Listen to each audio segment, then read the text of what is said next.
October 2 Gandhi జయంతి. ఇక అదే రోజు ప్రపంచమంతా జరుపుకునేది అహింసా దినోత్సవాన్ని. ఆ రోజున మందు, మాంసం, జంతుబలి ఇలాంటివన్నీ కూడా నిషేధం. ఉల్లంఘిస్తే పోలీసులు ఎలాంటి యాక్షన్ అయినా తీసుకోవచ్చు. కానీ ఆ అహింసని పోలీసులే బలిస్తే వరంగల్ జిల్లాలో సేమ్ ఇదే జరిగింది. ఓ సీఐ దగ్గరుండి జంతుబలులకు బందోబస్తు ఇచ్చారు. ఇప్పుడు ఆయనపై ఎంక్వైరీకి ఆదేశించారు వరంగల్ సిపి.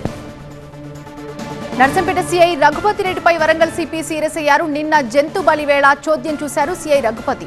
గాంధీ జయంతి అహింస దినోత్సవానికి కూడా సోయి లేకుండా ప్రవర్తించాడు ఆ సీఐ.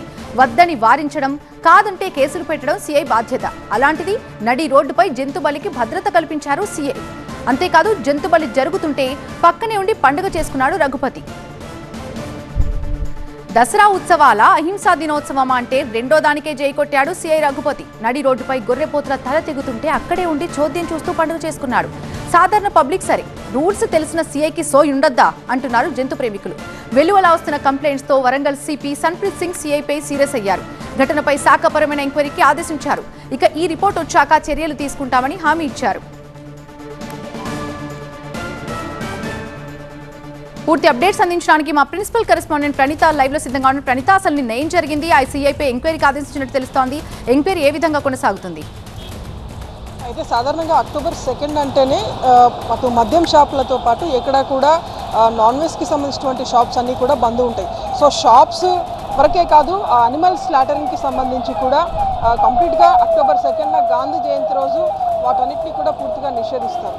అటు ఎవరైనా సరే ఈ ఉల్లంఘనకు పాల్పడితే ఖచ్చితంగా పోలీసులు వారి మీద యాక్షన్ తీసుకోవచ్చు, వారి మీద కేసులు కూడా నమోదు చేసేటువంటి అధికారం పోలీసులకు ఉంటుంది. కానీ వాటికి విరుద్ధంగా నిన్న వరంగల్ జిల్లాలో ఈ ఘటన చోటు చేసుకుంది.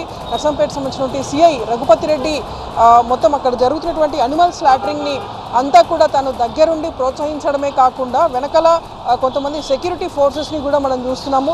సో దీనికి జంతుబలి కార్యక్రమానికి ఒక బందోబస్తు, ఒక గ్రూప్ ఆఫ్ పోలీస్ ఆఫీసర్స్ని సైతం సిబ్బందిని అక్కడ నియమించి వారి సమక్షంలోనే ఈ జంతుబలి జరిగేలా చూశారు. సో ఈ వీడియో ఇప్పుడు సోషల్ మీడియాలో వైరల్గా మారింది. దీంతో చాలామంది అనిమల్ ప్రేమికులతో పాటు సోషల్ మీడియాలో నెటిజన్స్ కూడా పలువురు మొత్తం ఈ పోలీసుల పైన ఆగ్రహం వ్యక్తం చేస్తున్నారు. ఎందుకంటే అక్టోబర్ 2 అంటేనే చాలా డ్రై డేగా ఉంటుంది. ఎక్కడ కూడా వైలెన్స్కి తావు లేకుండా చాలా శాంతియుతంగా ఈ డేని జరుపుకుంటారు. దట్టు దసరా ఫెస్టివల్ వచ్చినా సరే కొన్ని నిబంధనలకు లోబడి ఇక్కడ కూడా పోలీసులు ఇట్లాంటి అనిమల్ స్లాటరింగ్ జరగకుండా చూడాల్సినటువంటి బాధ్యత పోలీసుల పైన ఉంటుంది.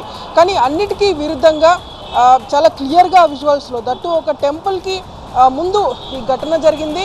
దీంతో అక్కడ ఒకరు కాదు, ఇద్దరు కాదు, దాదాపు సుమారు 100 మందికి పైగా సివిలియన్స్ అక్కడ మనకు కనిపిస్తున్నారు.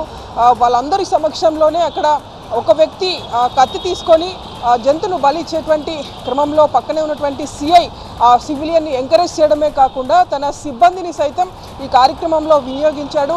సో దీనిపైన వరంగల్ సిపి సైతం సీరియస్ అయ్యారు. సో ఫర్దర్గా అతని మీద ఎలాంటి యాక్షన్ ఉండబోతుందో చూడాల్సింది. అయితే పోలీసుల వర్షన్ మాత్రం మరోలాగుంది.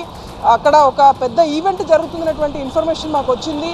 సో ఈవెంట్ దగ్గరికి వెళ్ళి మొత్తం క్రౌడ్ని డిస్పర్స్ చేయాల్సినటువంటి పోలీసులు అక్కడ మొత్తం ఆ ఈవెంట్ని సజావుగా జరిగేలా చూడడం కూడా ఒక ఆశ్చర్యానికి గురిచేసే విషయంగా చెప్పొచ్చు. సో పోలీసులు వరంగల్ సిపి దీని మీద ఎట్లాంటి యాక్షన్ తీసుకుంటారో చూడాల్సింది. చాలా క్లియర్గా పోలీసుల దగ్గరుండి ఈ అనిమల్ స్లాటరింగ్ని ఎంకరేజ్ చేసేటువంటి విజువల్స్ ఎవిడెన్స్ రూపంలో బయటపడింది. కాబట్టి ఫర్దర్గా వరంగల్ సిపి ఆ సిఐ రఘుపతి రెడ్డి మీద ఎట్లాంటి యాక్షన్ తీసుకుంటారో చూడాల్సింది.